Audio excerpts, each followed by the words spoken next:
Hello and welcome to the Red Bull Music Academy. Please help me welcome Hisano-san.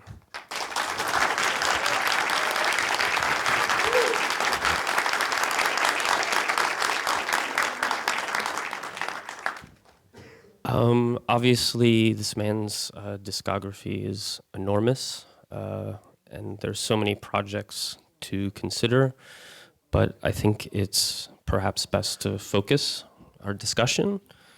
And so I decided to talk mostly about your solo work in the 70s and the 80s.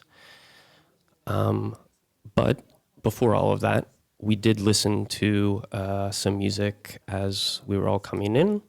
Music I assume you're familiar with. Can you tell us a little bit about that? And can you tell us why it was so important to you? 僕のおじさんモノンクルですよね。小学校5年生の時にジャック・タッチの僕のおじさんという映画を見て、音楽が残ってて、早速レコードさんに行ったら日本人が歌ってるサントラっていうか、その僕のおじさんを買ったっていうのが最初の僕のレコード購買買った最初の体験です。わかる？When you went to go buy this, though, it was not available. Is that correct? よく知ってるね。I've done a little bit of research. ありがとう。当時は日本と外国の距離はすごく遠かったんですよ。だからレコードがすぐ入ってくるわけじゃない。でもサントラ版が欲しかったんですけど、そこには売ってなくて、日本のジャズ歌手が日本語で歌ってるその僕のおじさんがあったんで、仕方なくねそれを買って聴いてたっていうことです。Can you talk a little bit about the movie itself and why it was so interesting to you? Because I think it as a soundtrack to the movie is quite interesting. はい。ジャック・タッチは今東京や日本でもちょっとしたブームがあって、ボックスセットが出たばっかりです。でそこにはドキュメンタリーも入ってますので、ぜひ買ってみてはどうでしょうっていうぐらい面白い映画ですけど、サイレントみたいな映画で、音楽とジャック・タッチっていうキャラクターの動きで見せる映画で、今ではとても作れないような映画です。ジャック・タッチって人がいないと成立しない。そのジャック・タッチっていう人はチャップリンよりももっと冷静な笑いを誘う、ちょっとクスクスっと笑うような映画なんで、皆さんもぜひ見てほしいと思いますね。You just mentioned sense of humor, and I think humor is such a large part of your work over the years. Is that something that started at an early age? Obviously, you just mentioned this made an impact on you. I'm wondering if, though, you saw this and it was comedy. そうね。一番最初の、コメディアンの体験っていうのはチャップリンですね。テレビでよく短編をやってたんです。で小学校6年ぐらいだと今度はアメリカのコメディアンたちが作った映画が日本に入ってきて、一人で見に行ったんですよね。それはジェリー・ルイスっていうコメディアンですけど、今でも健在です。ジェリー・ルイスの動きをこう真似したりね、座り方を真似したりとか、まあヒーローですね、僕の。でも大人たちはジェリー・ルイスが嫌いだったんです。バカバカしいって言って。大丈夫I wanted to briefly touch on the first, or I guess the second group, major group that you were in, which is Happy End. I'd like to play a little bit of a track that some people may know also from a soundtrack to a movie that came out a couple of years ago.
Obviously, as you can hear in the Happy End track, they're singing in Japanese, which doesn't seem like a big deal perhaps to us now. But as I understand it, for a group like this to be singing in Japanese at the time was quite different.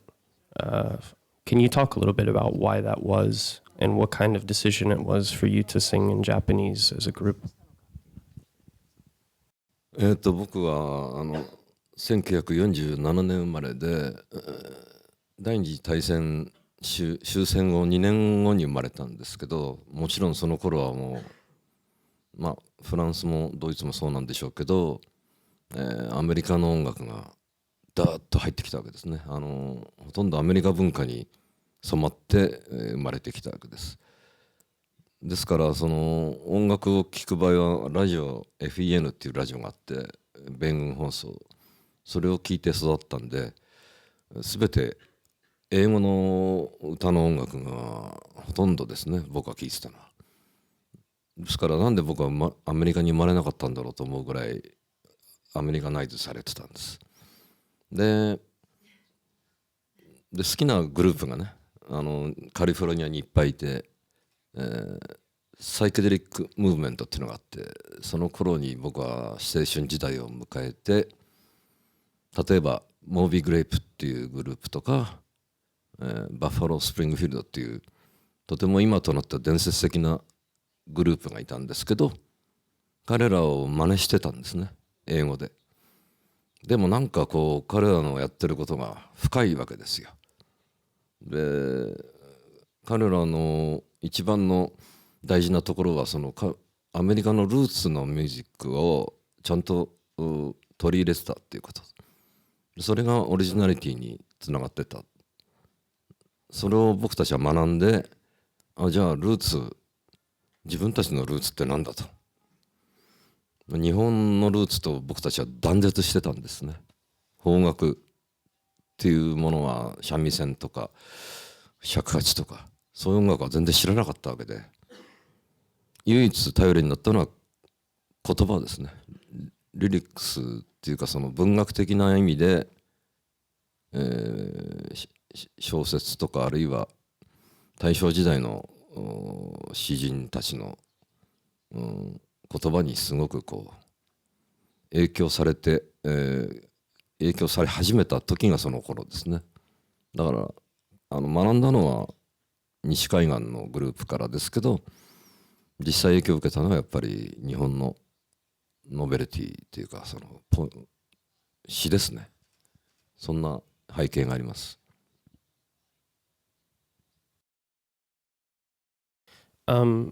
With Happy End, you ended up recording an album in America. Can you talk about that experience? Was that the first time that you had been to America?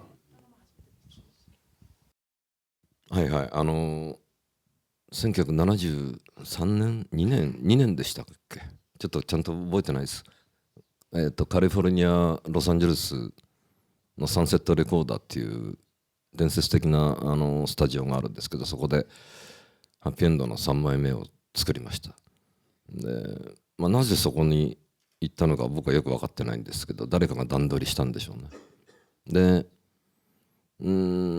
そこに突然現れたのがバンダイク・パークスっていう非常に優れたミュージシャン、そして彼が連れてきたローウェル・ジョージという、リトル・フィートというグループのギタリスト、そういう人たちが来て、あるいはあるいはという間に彼らのペースにはまったんですね。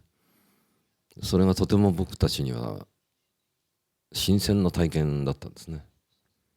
で、レコーディングの方法論とか、とても西洋的っていうのかな、なんか立体的なレイヤー感覚っていうか、そういうレコーディングを学んだんですね。それまで僕たちは日本の絵巻物のように音を配列してって奥行きってことをあんまり考えたことなかったんですが、バンダイク・パークスによってそういうことを学びましたね。わかりました？ Van Dyke Parks, you've spoken about his impact on you and in meeting him and talking to him. It seems like he is quite a character. Can you talk a little bit about him? いや、もう非常にクレイジーな人でもう近づきたくない、なんかもうこの人嫌いと思ったんですよ。で、何を始めたかっていうと、最初はスピーチを始めてスタジオの真ん中に立ってね、独り言のように演説を始まって、なんか天皇論みたいなね、日本の天皇の話をしだすんですよ。よくわかんないまま聞いててこの人なんだろうという疑問だらけで、最初は始まったわけですね。でもその後シラフの時に会ったらすごくいい人で、いまだに交流があります。とても好きな人です。His music is obviously takes elements from other cultures and he has a tin pan or the pan drums element to some of his recordings. Were you listening to the things that he was doing as a musician, and were you taking influence from that? バンダイク・パークスはまだ若い頃にデビューした時はソングサイクルというアルバムを作ってて、とても難解で僕たちには手が出なかったですね。でも会った頃に出したのがディスカバーアメリカという非常に優秀なアルバムで、いまだにこれは素晴らしい作品として歴史に残ってますね。バンダイク・パークスは子役だったんですね。最初ハリウッドの子役をやってて、ザ・スワン、白鳥っていう映画に出てて、時々見ることができますけど、先生もいたわけですね。音楽的な先生、コープランドだったような気がするな。とても大先生がいたわけです。で、要するにそのアカデミックな勉強もしてたんで、オーケストレーションとかもプロフェッショナルなわけですね。映画音楽もやってるし。ところがその発想がちょっと尋常じゃない、普通じゃないですね。例えば考え方としてディスカバーアメリカで聴けますけど、アレンジャーを立てて自分もアレンジする。で、同じこのラインでそのコードですよね、違うストリングスアレンジをするわけです。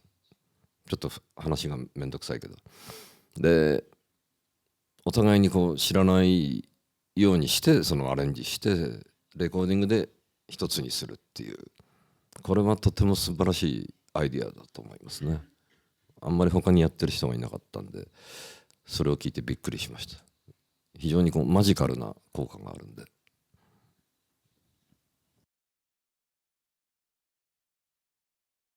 I want to play a song from the album that you recorded after you left Happy End. I guess it's one of your first albums that came under your own name, sort of. This is from an album called Tropical Dandy, and it's Hurricane Dorothy.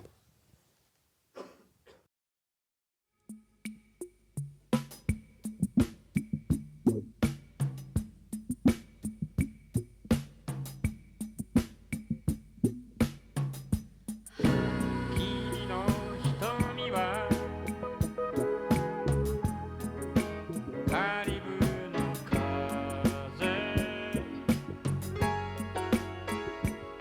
熱い眼差しが白の木陰を吹き抜く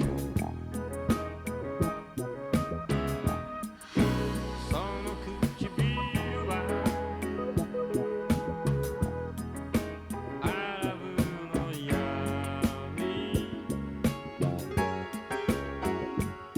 謎の言葉つぶやくそれは油だだら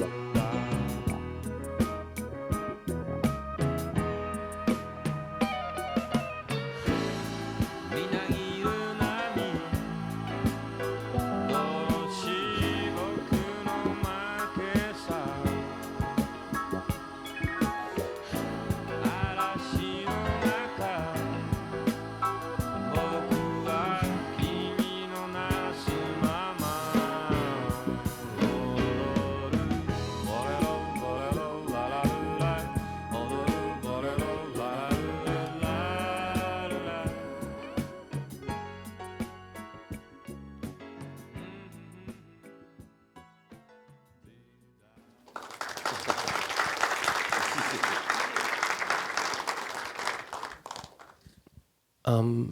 You can obviously hear the influence of Exotica in this album, Tropical Dandy.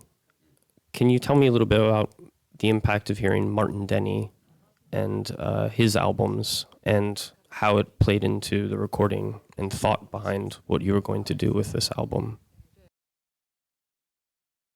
マーティン・デニーはラジオでよく聞いてたんですよ。小学生の頃です。子供の頃にラジオから流れてたのがジャングルサウンドと言われてたんです。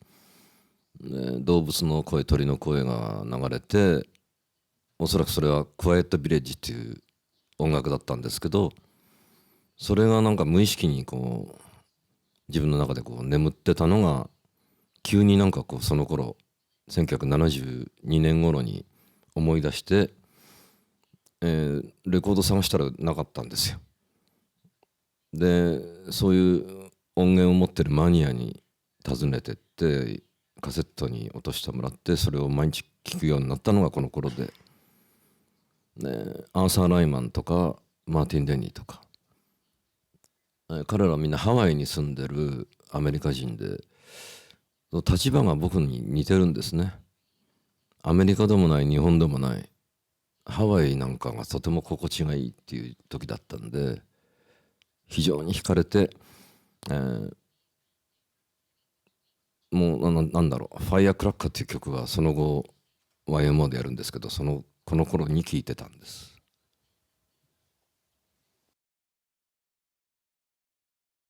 One of the things that you can hear on this record is your voice.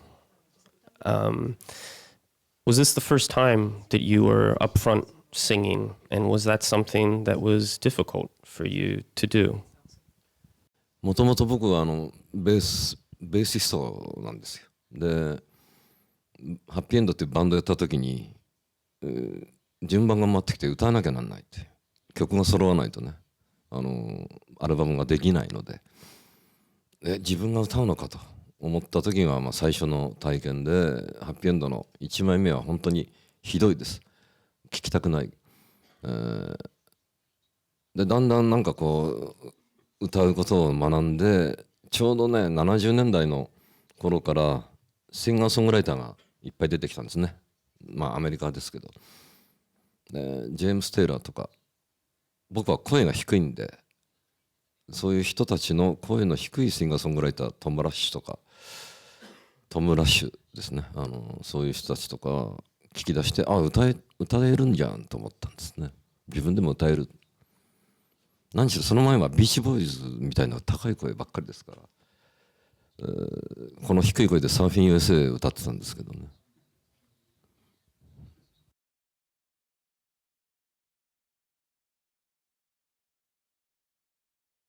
If everybody had an ocean.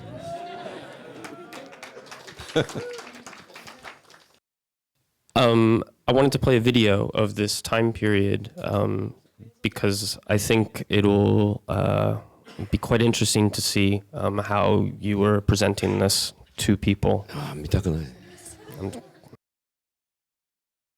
Is it okay? しょうがないね。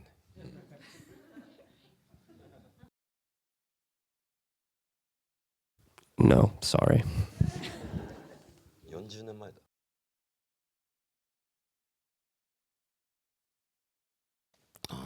これね。後でコメントしたいね。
どうもどうも。I'm sorry to have to play that. ちょっと言っていい？ちょっと言っていいYes, of course. この頃僕今よりも表情がないし歯が抜けてます。で歯が抜けて平気なミュージシャンっていうのは世界に2人しかいない。僕とスペシャルアカって誰かに言われました。はい、以上です。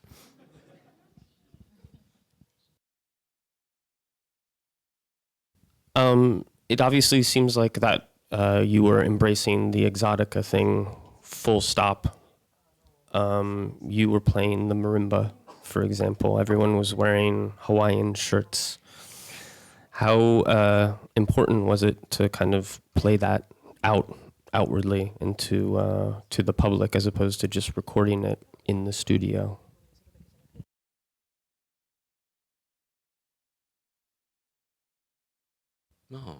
僕は名前をハリー・ホソノと言ってて、それはハワイの日系を意識したんですね。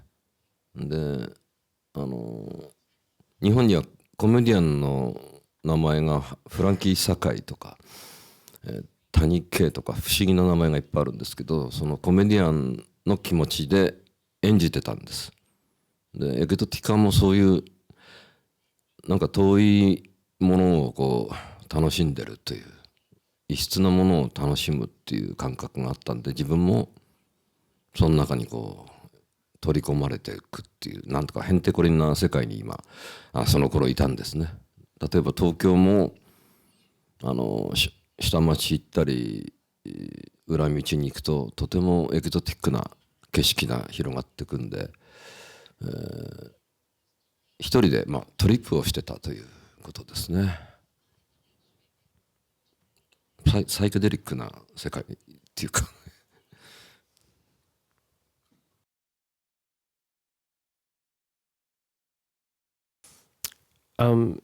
At the time, also, all of the art of the albums that you were doing was quite playing up this exotic attitude And I'm wondering who was responsible for that. Was that something that you were doing, or were you working with outside artists to construct this? あんまりビジネスの感覚がなかったんで、周りの人たちと一緒に作ってたっていう時代ですね。グラフィックも友達がレコーディングする前から僕のところに持ってきたんで、最初にグラフィックっていうかジャケットができてたんですね、トロピカルダンディは。そういうなんかこう絵のインパクトっていうのかな、それも非常に影響がありましたね。音楽に反映しちゃった感じがあります。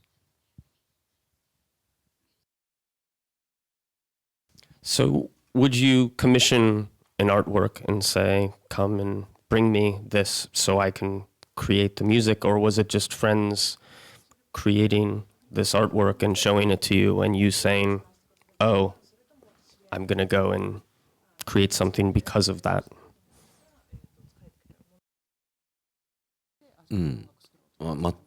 全然頼んでないのに書いてきたんですね。勝手に持ってきた。たまたまですね、レコーディングの直前に持ってきてくれたんで、いいタイミングだったんです。いつもそうやってタイミングがことを運んでいくっていうことがありますね。Why is that? 怠け者だから自分から何もしない。神頼みですね。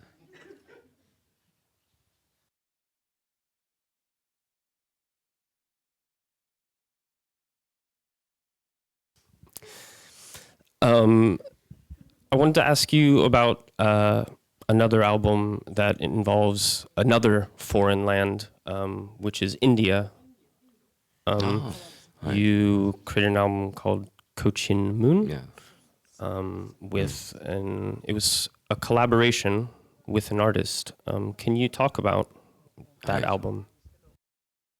横尾忠則っていう、皆さんもご存知だと思うんですけどね、横尾さんっていう方は当時円盤に没頭してたんですね。空飛ぶ円盤、そういう本をいっぱい書いてたりで、僕はエキゾティックサウンドがすごい好きだったし、楽しんでた時期なんですけど、インドはちょっと本格的すぎて敬遠してたんです。ところがそこで横尾さんの家にアトリエに訪ねに行って、のっけからインドに行かないかって言われて、つい行きますと答えて1ヶ月後にはもうインドに行ったんです。でなんか観光局の仕事だったんで1ヶ月ぐらいあちこちインド中回ったんですけど、横尾さんの話を聞いてるとなんかこう僕に仕事を振ってるんですよ。帰ったらレコード作んなきゃいけないんだって言うんですね、横尾さんが。そんなことは知らないんですけど、結局僕が作ることになったっていう、それでできたアルバムです。でその間大変なことがいっぱいあったけど、それは長くなるからいいや。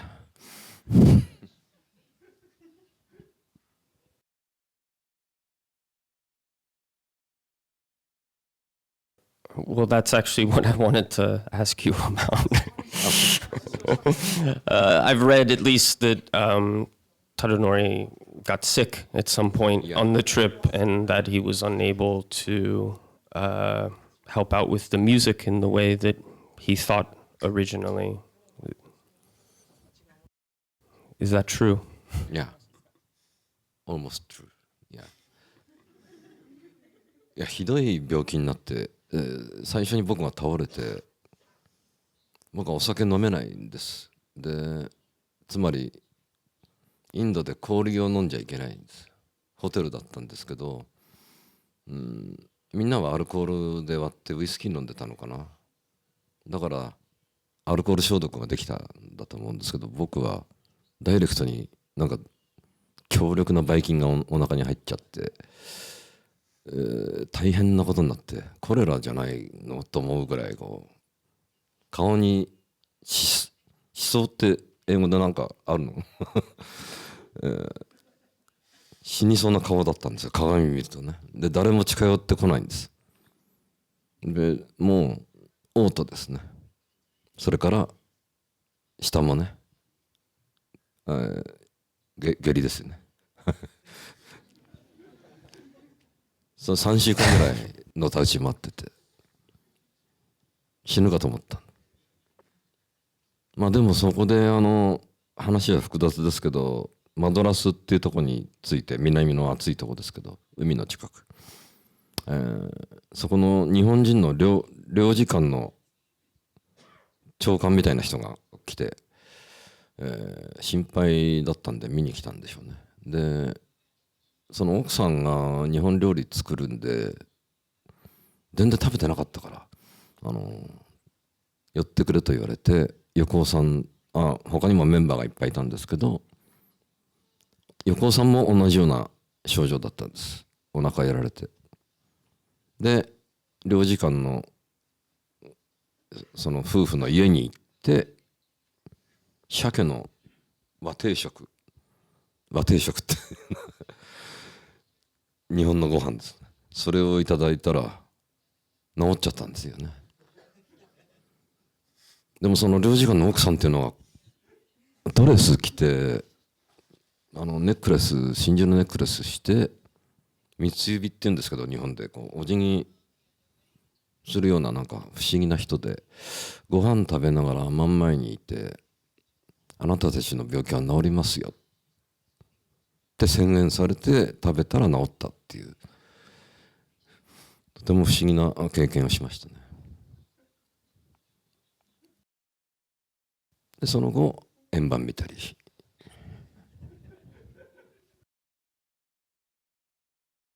So I think the only thing to do now is listen to a track from it, to listen to the result of all of this sickness. This is called hepatitis. Yeah. One of the few things that you didn't get.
What instruments were you using for this album to create this? 初めてコンピューターで制御したそのムーグシンセサイザーを使いましたね。あとコルグのパッチでつないでいくような古いタイプの、全てシンセサイザーで作りました。初めてですね、全部がシンセサイザーっていうのは。Was it very difficult this is the first time you use this to learn how to use it and learn how to get the most out of it. Can you talk about the trying to figure these things out? まず最初に話しておかなきゃいけないのは、この回で富田勲さんがいらっしゃったと聞いてますけど、富田さんが「月の光」っていうダビュッシーのアルバムを作ったんですね。この頃ちょうどちょっと前ですけど、それを聞いてこれは何だと思ったんですよ。この抑揚感っていうか、こうドビュッシーの陰影がちゃんと出てる音楽は何だろうと。全てコンピューターで制御してたと。ですからそのマニピュレーションをしてた松武秀樹という人を、この人に会わなきゃと思って探し出して、会いに行って、今度は古珍文というのを作るんでお願いできませんかと。ですから彼がいなかったらできないんですよ。自分でコンピューターまだ触れない時期だったんです。そういうショックな出来事、同時に坂本龍一って人もやっぱり松武さんを探してたっていう偶然がありましたけど。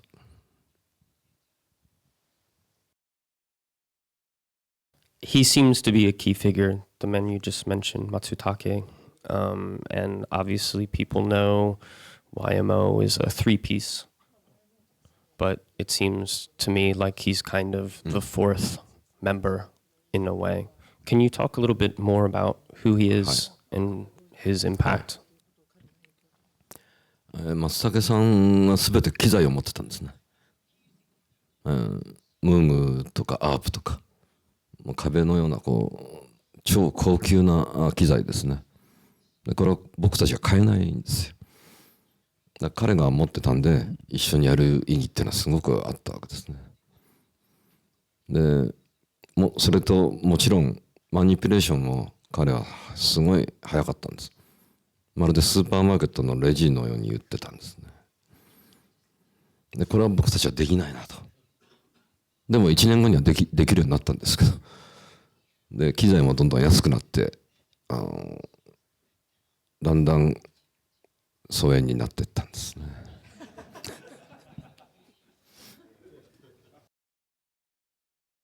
I wanted to, you mentioned Sakamoto-san, and I guess it would be a good moment to play the album in which you first worked with him.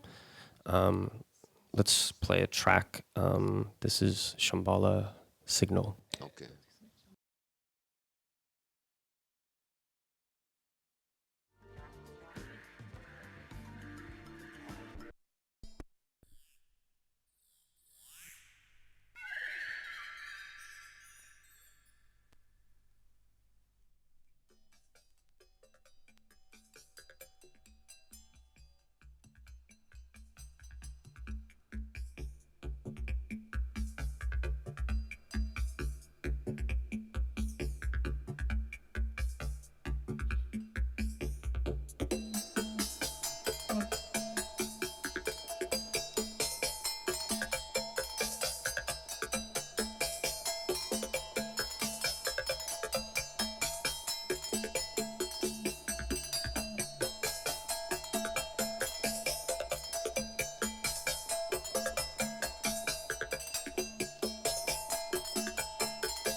The track obviously has very traditional instruments and very futuristic instruments. How difficult was it to combine those two at the time? これは特にそういう全部なんだろう、リズムは A ストーンっていう会社のリズムボックス使って手でだんだんこうスピード上げていったりして、でガムラン風のゴングみたいな音はあれは子供用のトイなんて言うんだろう鉄筋ってなんて言うんだっけそうそう、子供用のねおもちゃだったんです。だから決して伝統楽器とかそんなもんじゃなくて手当たり次第そこら辺にあるものを鳴らすのが好きだったんですよね。そんな感じですよね。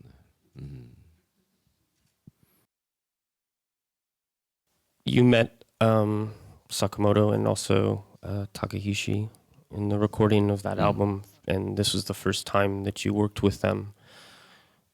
Did it feel like you were meeting kindred spirits? Did it feel like these were people that I may be working with for a very long time?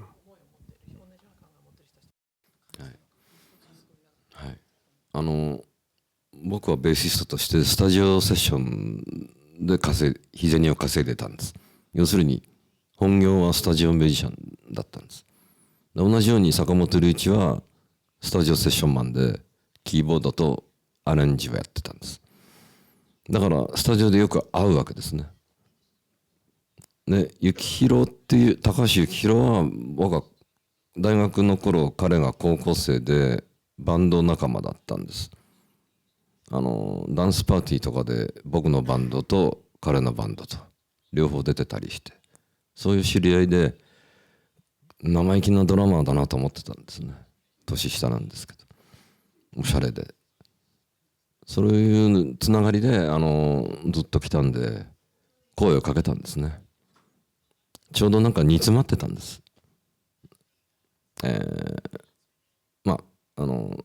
加藤和彦たちとやってた後にサディスティックスっていうインストバンドやってて、それがなんかちょっと煮詰まってたんですね。で声かけたら本当に喜んで来てくれたんです。坂本龍一は半信半疑で来ました。何やんの、最後まで抵抗してましたね。そんな状況です。すべて70年代の終わりですね。80年にかけての出来事です。もう本当古い話で。You said Sakamoto was hesitant to work with you. Why did you get a sense of why that was?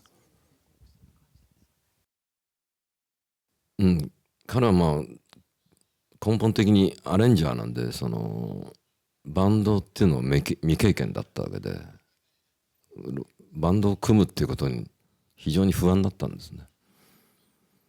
でそれを僕は説得して僕を踏み台にして世界に出てってくれと言ったらその通りにしてくれました。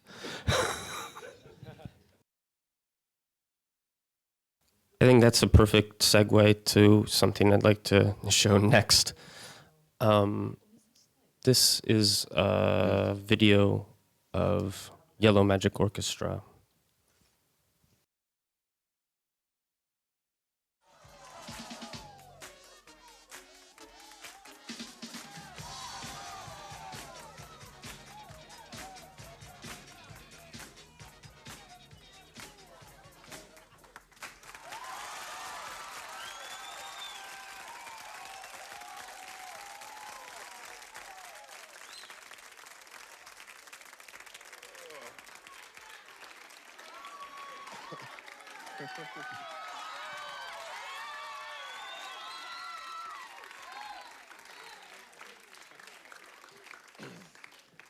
In case you folks out there in television land are wondering what's going on, I haven't the slightest idea.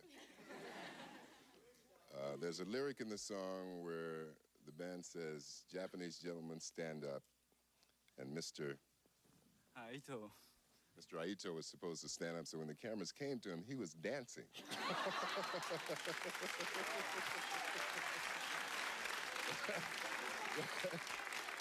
And that wasn't part of the script. Let's get everybody's name.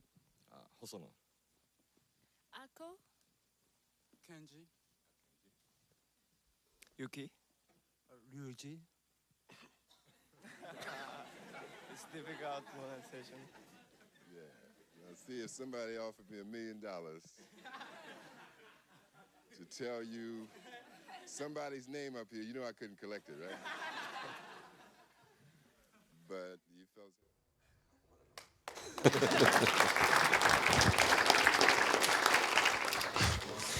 I wanted to play the rest of it because I thought it's quite interesting to see, obviously, the reaction from American audience, or Don Cornelius specifically, to what you were doing. Can you tell me a little bit about that experience of playing on Soul Train and the experience of coming to America and playing sometimes American songs?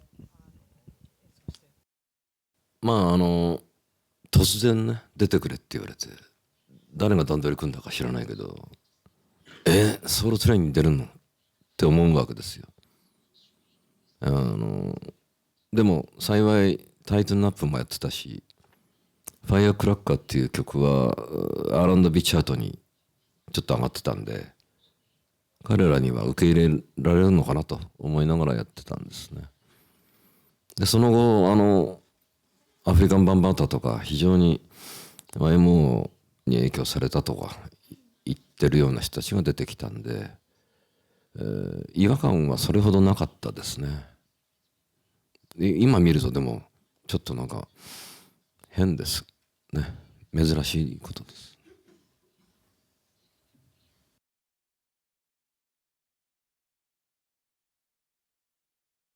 By that point, you had become quite successful in Japan as well. Were you thinking that that would happen with the group? Were you surprised by how much YMO caught on and so quickly among audiences? 当初1枚目のレコードを YMO で作ってた時に、アルファレコードの社長さんが来てスタジオに来て、よくわからないと、そんなのをやめてフュージョンやってっていうような、フュージョンがメインの会社だったんです。でその後フュージョンフェスティバルっていうのがあって、ホールに出たんですね。初めてのデビューの演奏だったんです。そこにアメリカからトミー・リー・ピューマンが来てて、なんか僕たちになんか感じたんですね。なんかやりたいと言ってくれたんで、そのアルファレコードの社長もそうだったのかっていうんで、お金をまあいっぱいつぎ込んでワールドツアー最初にやっちゃったんです。で帰ってきたら小学生がライディン聴いてるんですね。それは2枚目でしたけど、そんなようなことがあってびっくりしました。予想はしてなかった。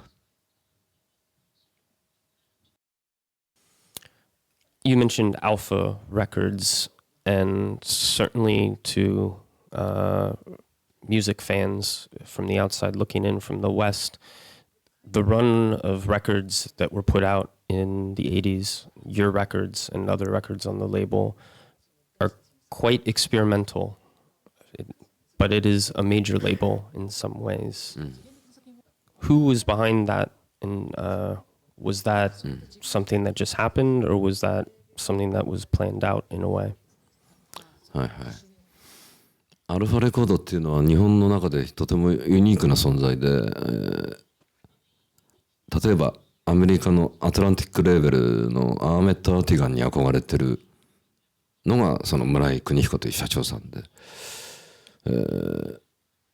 もう一つ A&M っていう有名なカンパニーがあって、そこのジェリー・モスという人とも非常にこう交流があって、日本でそういう会社を作りたかった人で、日本では歌謡曲という非常にこう伝統的な世界があったんですけど、それではないルーツ、なんかこうコネクションでやりたいと。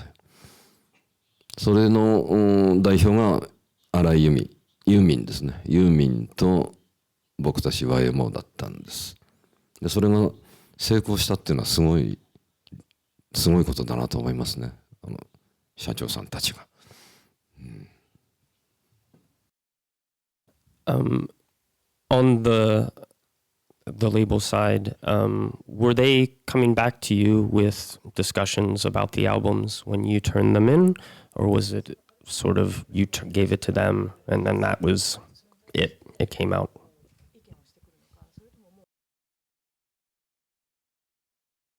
当時まだテクノポップっていう言葉がなくて、でジャンルがなかったんですね。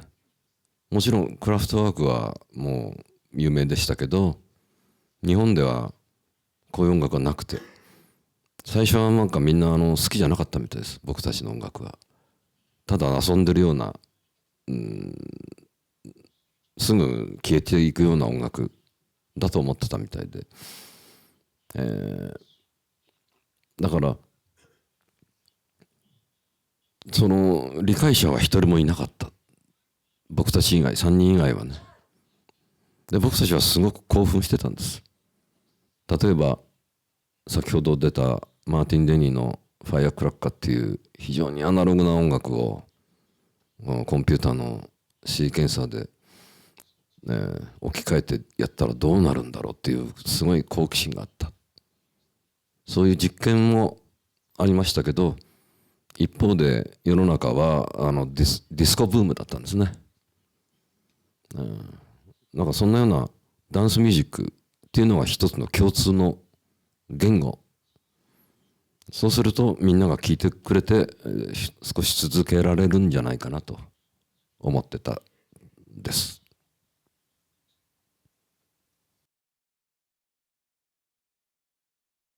You obviously became quite popular, but you have said in the past that you regard yourself still as very indie, very underground, and that didn't really make much of a difference. Why do you say that? Why did you not get transformed by fame?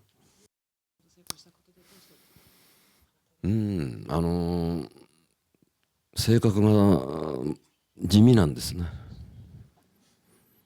こういうとこに出るのも嫌なくらいで、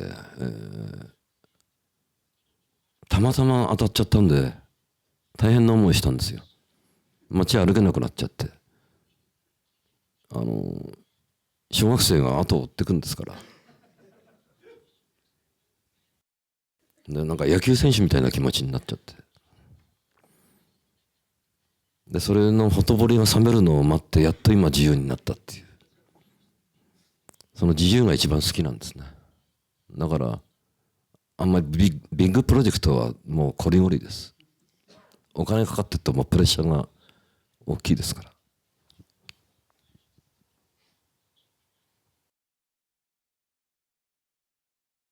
But people do know you now. And walking around, I'm sure you do get noticed. How have you dealt with that over the years? 日本の人はなんかおとなしいですね。例えば僕は軽井沢でジョン・レノンに会ったけど声かけなかったですよ。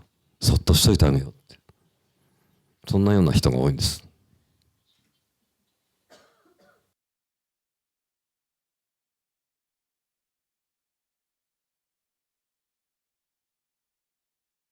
We at the Rebel Music Academy had Sakamoto on the couch last year, and he spoke about meeting Kraftwerk.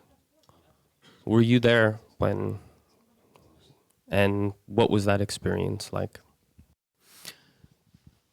He said that he saw them dance at some point. その頃ね、新宿のディスコに行ってクラブに行って、ああいうとこで話ができないですからね、大きな音でみんな踊り出して、でクラフトワークだけクラフトワークの踊りをしてたんで、それがとても面白かったですね。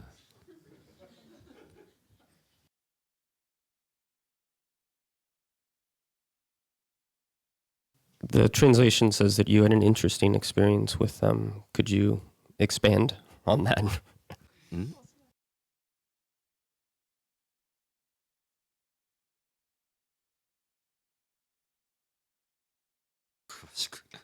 Sorry if there's sickness involved in this story. 大丈夫大丈夫。ラルフっていうリーダーは2年前に会ったんですよ。日本に来て演奏同じステージに共演じゃないですけど一緒にやったんですけど、その後みんなで、なんかご飯食べたんですよね。でラルフっていう人は隣に座ってて「君は何年生まれだ」と。47年生まれ。彼は46年生まれだと。すごいなんか悔しがってるんですね。自分が一番年上かって言ってました。そんなような印象しかないんですけど年齢は大事ですよ。And you're also the oldest member of YMO. もちろんいつでももうハッピーエンドの頃からいまだに僕は一番年上です。この中でも一番年上です。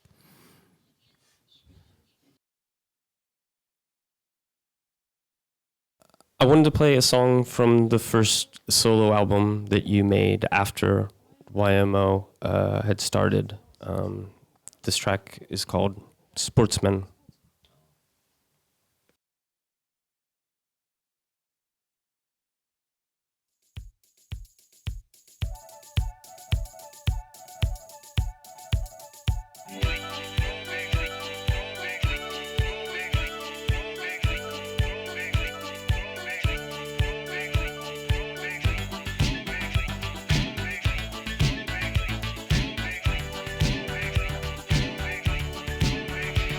I'm worrying every day.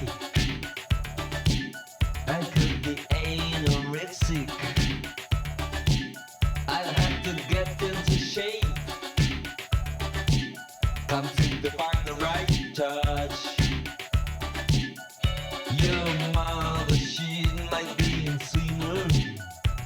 Your father must have been a voter that put me in skates. Ping-pong night, no gray shades. People say I'm weak. Can't even hold her tight. You are the star of the poolside.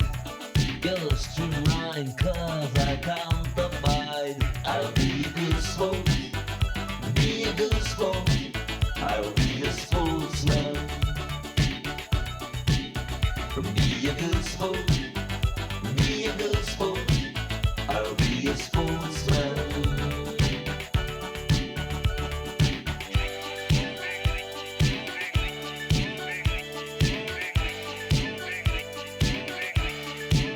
I'll be a good sport, be a good sport. I'll be a sportsman.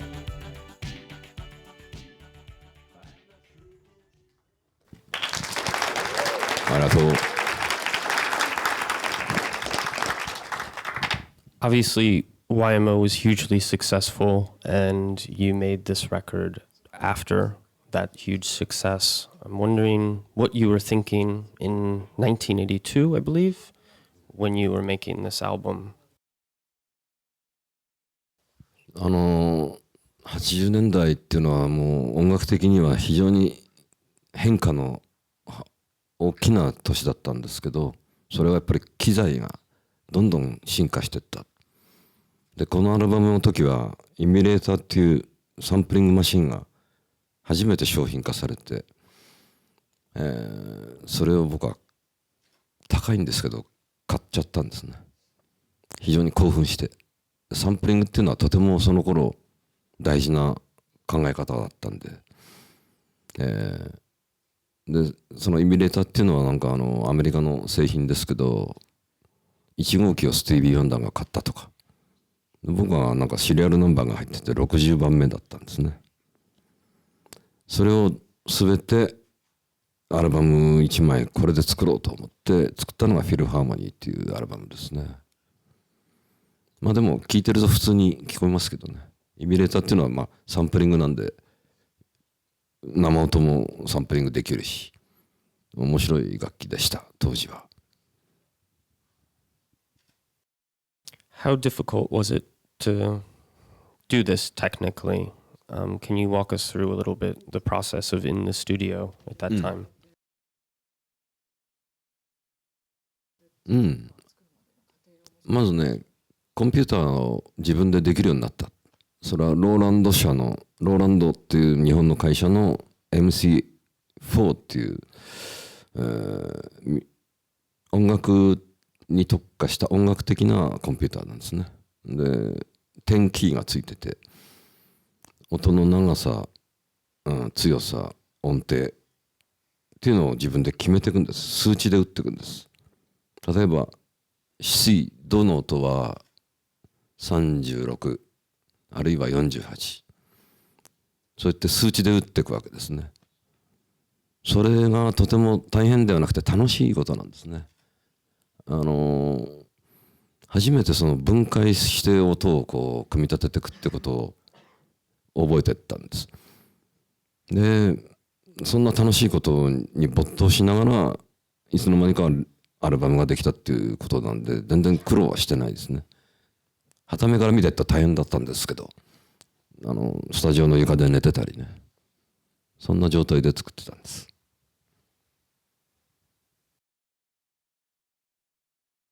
So it was fun. It wasn't tough. This is, I guess, makes it easy when that's the case. I wanted to, before opening up the questions, talk about one last record that you were involved in. I think we should go ahead and play it first, an example from it. This is from an album called Video Game Music, and play the first track, Sevius.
拍手はいらない。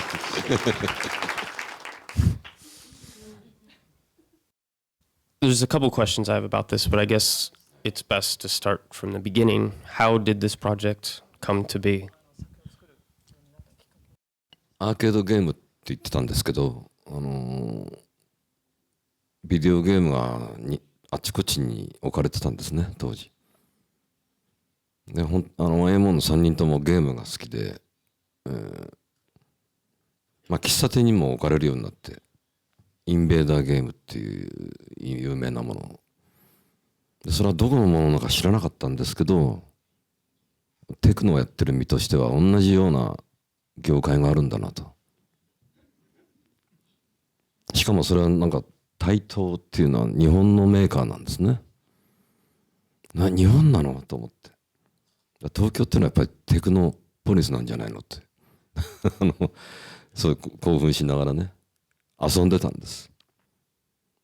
毎日のようにいろんな喫茶店レストランに置いてあるテーブル型のビデオゲームに没頭してたんです。でそこでゼビウスってのが出てきて、これは本当面白かったんですよね。できるまでやるわけですから。で今はもう全然やんないですけどね。何の話だっけ要するにそういう時代だったんで、まあ子供から大人までみんなやりだしたんですね、インベーダーゲームを。それでレコード会社がこういうアルバム作ってくださいって言われて、まあプロデュースしたんですね。そういう経緯です。So it was the record company and not the game company that came to you. ではなくて、レコード会社が。And so did you go to the game company and say, we want to go ahead and do this? And did it take them some convincing on this project as a concept? ハードの人たちとは接触なくて、この音楽を作った人たちはいっぱいいるんですね。FM 音源っていう、非常に限られた音源で作ってる音楽だったんですよ。でその作曲者たちに会ったんですね。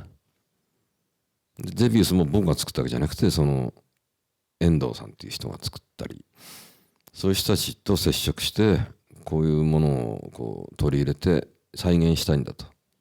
それを僕はコンピューターで置き換えて、シンセサイダーで作り直したんですね。そういうことを覚えてます。あと忘れちゃった。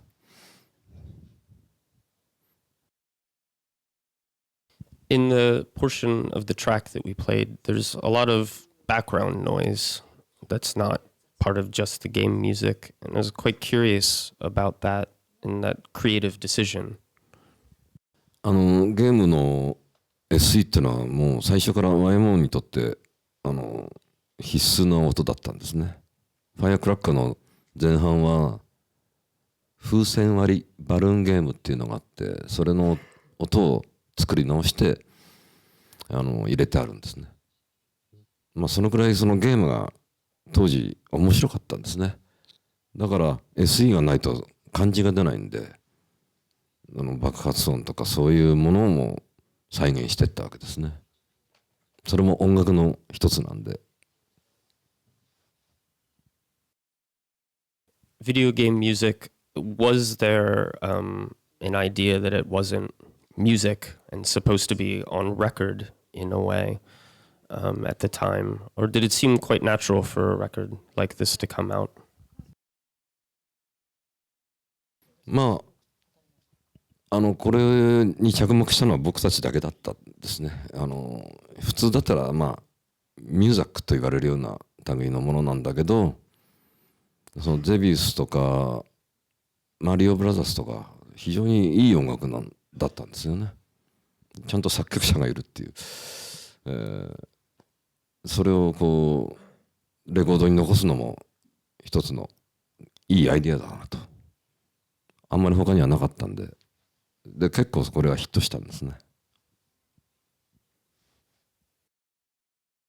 How hard was it to recreate this music on a synthesizer? 音楽っていうのは難しいほど楽しいんですよ。だから楽しかったって言った方がいい。でもその楽しかった裏には難しさが常にあるっていうことです。I'd like to open it up to questions now from the audience. I assume there's tons of different topics people might be interested in. Someone to leave a lot of time for you to get your questions in. Does anyone have or want to start? So, besides the whole, beautiful influences of Exotica and also Kraftwerk in your works, I wonder if you were also influenced by the European electronic music composers such as Karl-Heinz Stockhausen or Pierre Schaeffer or, I don't know, Bernard Parmigiani or other composers like that. So because when I was listening to your music, especially your synth works, I felt that kind of a vibe, and I really wanted to ask you about your, influences for electronic music composition and composers, basically. Thank you. はい。僕よりも坂本龍一はそれの専門でしたね。彼はよくシュトックハウゼンと言ってましたから。で、僕にはちょっと難解すぎて、でも、まあ、ドイツに限らず、例えばジョン・ケージのプリペアド・ミュージックとか非常に影響されました。それから、すぐ出てこない、まあフィリップ・グラスも好きでしたし、ちょうど過渡期で例えばマイケル・ノイマンがヒットチャートに入ってきた頃なんで、そういう歩み寄りっていうんですか、ポップスとコンテンポラリーの距離が狭まった時期で、決してその難解なものだけ聴いてたわけじゃないですね。そのポップなミュージックが好きだったんで。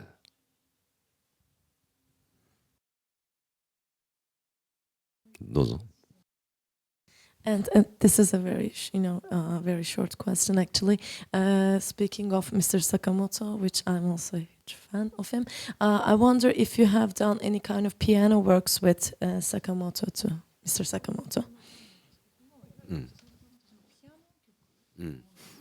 今はでもちょっと喉の病気でニューヨークで療養中なんで、一緒にやるのはすごい好きなことですね。最近僕はギターで彼がピアノっていうのをやってます。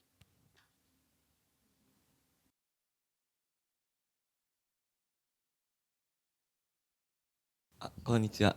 はい。で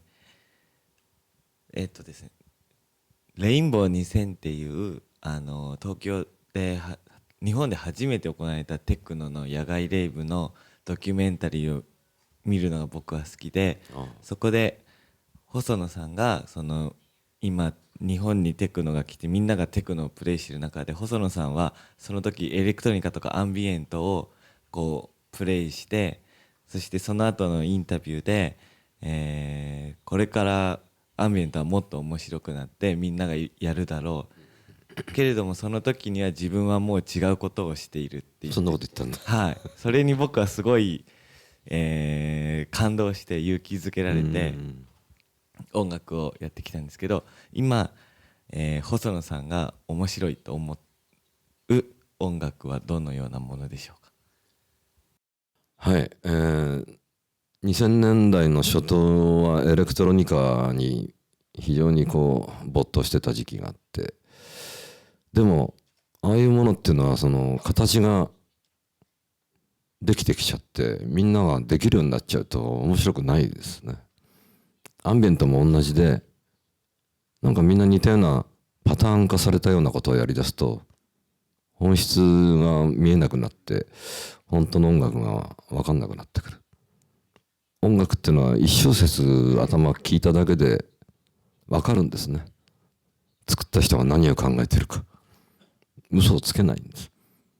アンビエントっていうのは特にそうで非常に恐ろしい音楽なんです実は。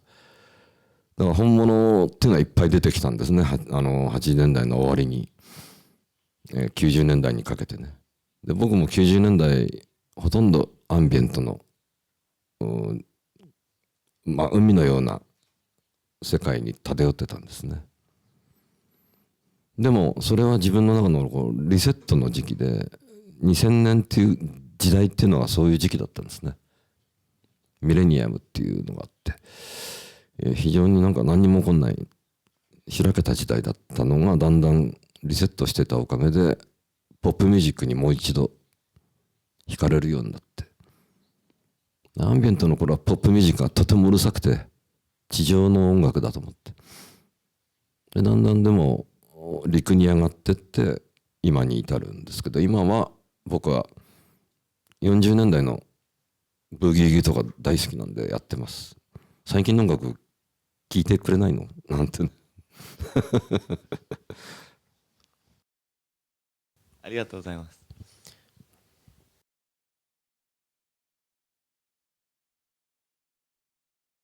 はい。Hi. I would like if you could develop a bit more that idea about a two-dimension approach to, in Japanese music or the way you work. And And as a second question, what do you think? What do you think is the main difference between your pop approach making music to, for example, a song from the same time you were making music from like a Western? I mean, I'm sorry.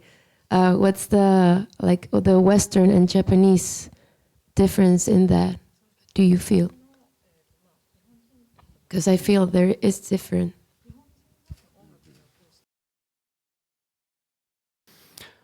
これは難しいんだけど日本はもともとその浮世絵とかに見られるように非常に不思議な平面の絵なんですね。遠くも近くも同じようにこう扱ってるわけです。その感覚っていうのはきっと日本人にはみんな持ってるものなんで、音楽作る時もそうやって並べるんですね。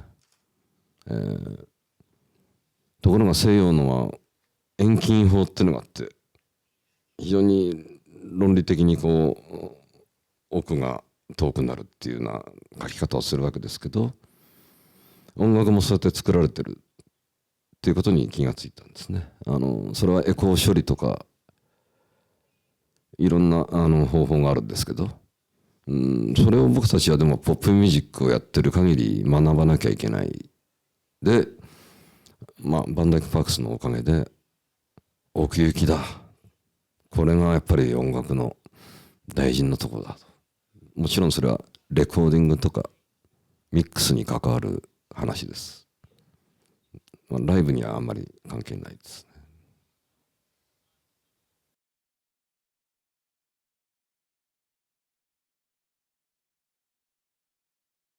はい。I just was wondering if you could talk a little about working with Koshi Miharu.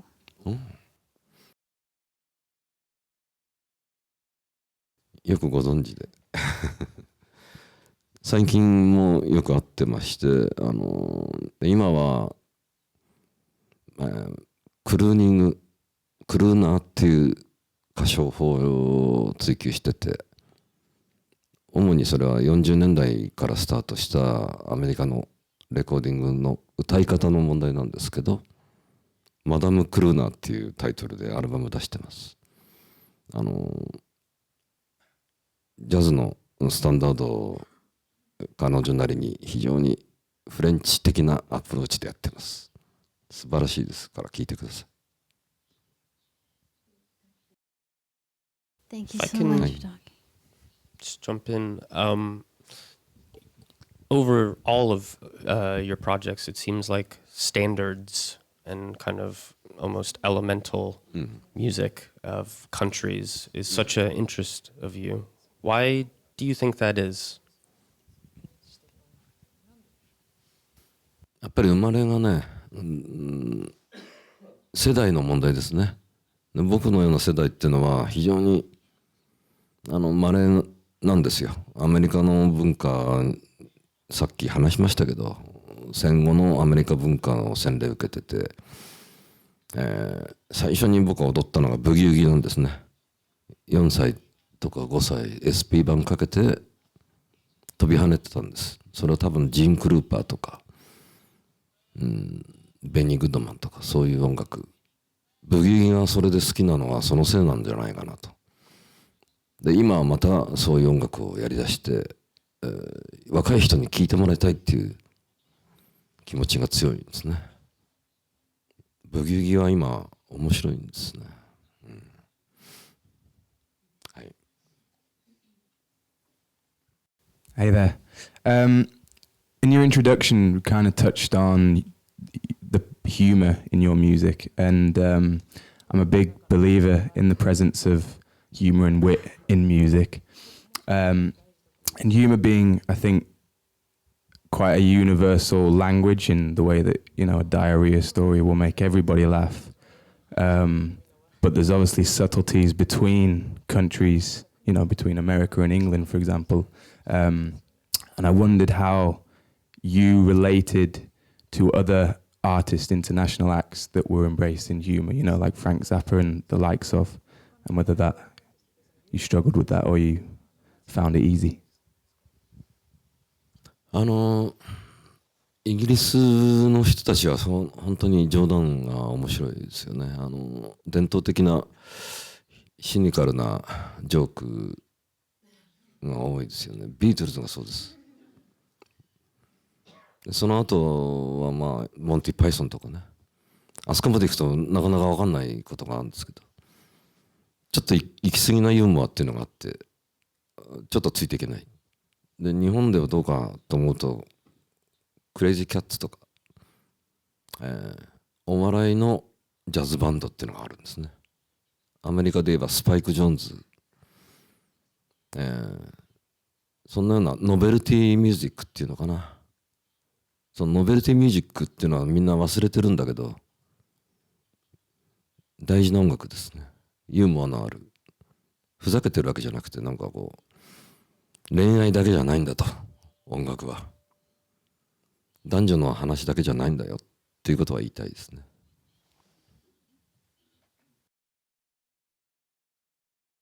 Thanks.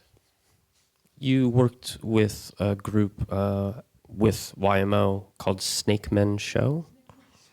And I'm wondering, for a Westerner, I don't know much about them. Can you talk about who they are and how you came to put them on some of the albums that you've done? まあ多分モンティ・パイソンのようにラジオ放送から始まったんですけど、そのスネークマンショーっていうのは。で毎週聞いてたんですね。面白くて音楽とジョークが面白くて、で終わっちゃうと聞いたんです。最終回があって、これはもう終わっちゃうのはもったいない、残しとかないとと思ってコンタクトしたんです。でレコードに残そうと相談したら彼らが乗ってきてくれたんですね。でスネークマンショーのメンバーは作家が1人、2人のパーソナリティがいて、小林克也っていう英語がすごい上手い人と、イブ・マサトウっていう俳優です。その彼らはいまだに現役でやってるんで面白いですね。一緒に今度またやるかもしれないです。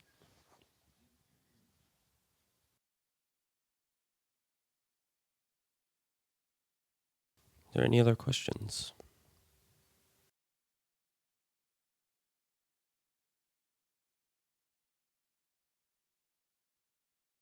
Hello. I was wondering, there's some artists who, craft a sound and stick with one very, particular sound and never vary out of their sound or genre. And I was just wondering what you think an artist's relationship to genre should be, because yours is so wide.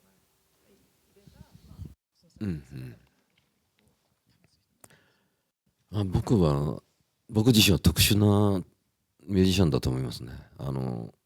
普通じゃないんで、参考になるかどうか分かんないけど、僕は一番の大事なことは音楽を楽しんでることなんで、楽しそうに見えないかもしれないけど、非常に楽しんでるんです。でもなんか一つのスタイル作って守っていく人たちは楽しいだけじゃないですね。頑張んないといけない。ちょっとアスリートに近いんですね。幸い僕はミュージシャン、バンドマンです。シンガーだったら多分アスリートのように鍛えていかなきゃいけないし、声が出なくなったらどうしようって怯えるわけですから、もっと楽にやりたいんですね。答えになってる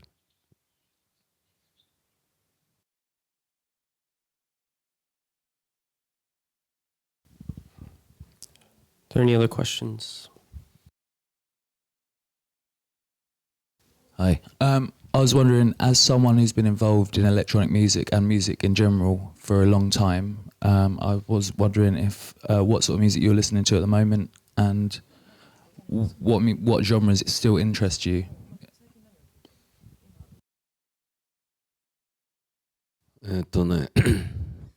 ご存知のように2011年に福島、東京も揺れました。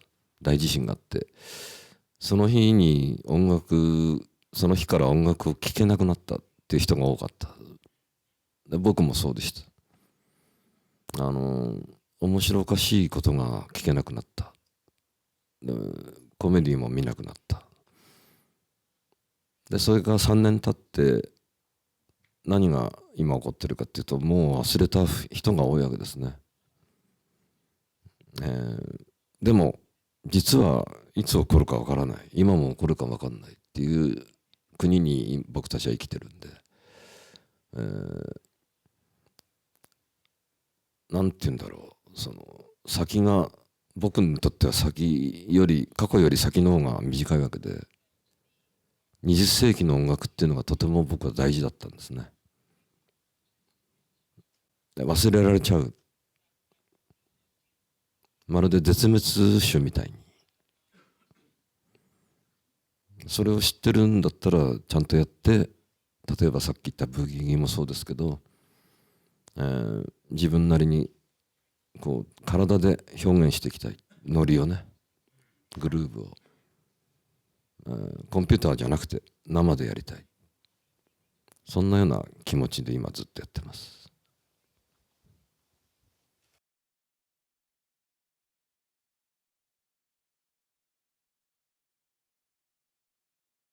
It's kind of a long one, and I'm a little nervous.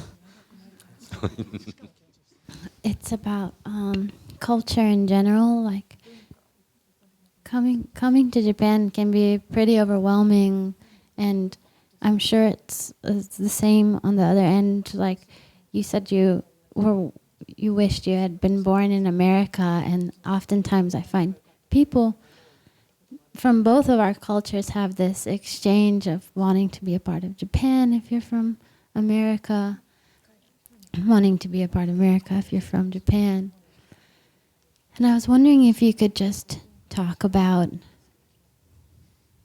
Japanese culture, and because there are so many things that are great about it, and and I feel like it's often ignored by the younger generation in Japan, the amazing things about traditional culture.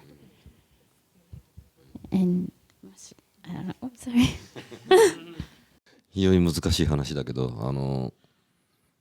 日本っていうのは戦争を境にやっぱり変わっちゃったんですよね。伝統を受け継ぐ人がいなくなって、もちろんプロの人がフォークソングやったり民謡って言いますけど、それから歌謡曲、演歌って言われてるジャンルも相変わらずあるんですけど、ちょっと衰えてるわけですよね。人材が少なくなってきてる。多分世界中そういうことが起こってるとは思いますね。で、そういう中だからこそ若い人たちの中でそこに気がついてやり出す人もいるわけで、みんなその一人一人に任されてるんですね。システムがあるわけじゃないんで、一人一人の力量が試されてる、資質と才能と。だから才能のある人はいろんなことをやり出すわけですね。伝統音楽もやってるし、テクノもやってるし、そういう日本のなんかこう自由なカオスっていうのがこれから何を生んでいくか僕は楽しみにしてます。Is there another question? Yep.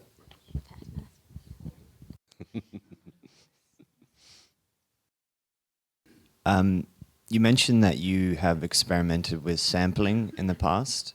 I just wondered, how does it make you feel when a modern artist samples your music, especially considering YMO is so heavily sampled?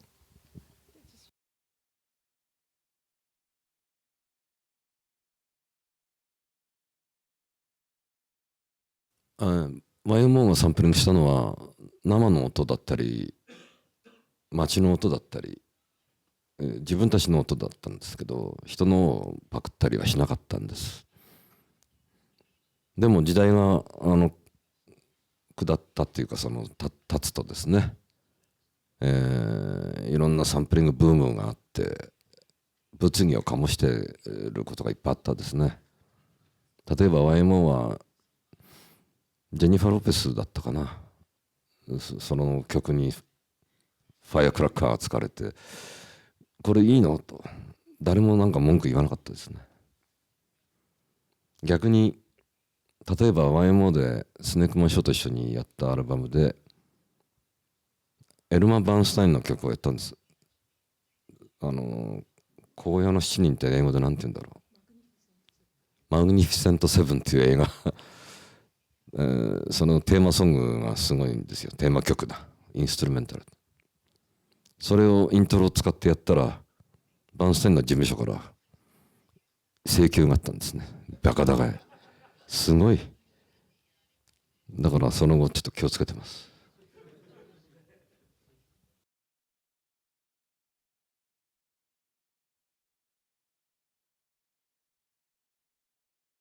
Are there any other questions?